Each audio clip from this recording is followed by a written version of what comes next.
first of all, like, and I think it's really important to name that teaching is political. That the Mhm. greatest lie that hegemony ever told was that our work is apolitical.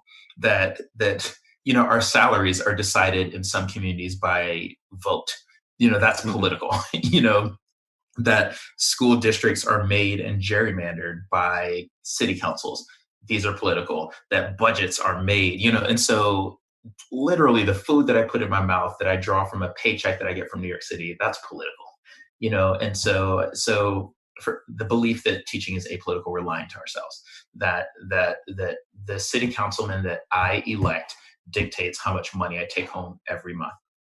And the city council people that I elect dictate like the curriculum that we adopt, the textbooks that we buy, the resources that we're allowed to share.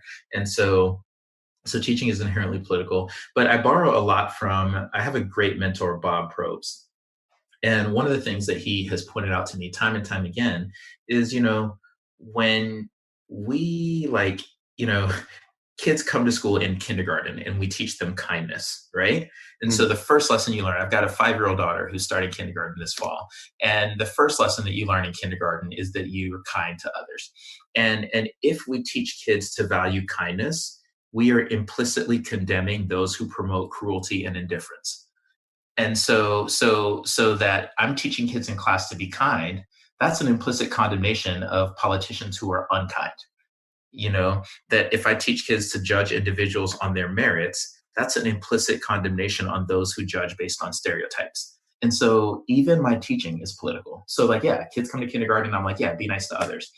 And yep, so that is a statement on those politicians who use their office to not be kind to others.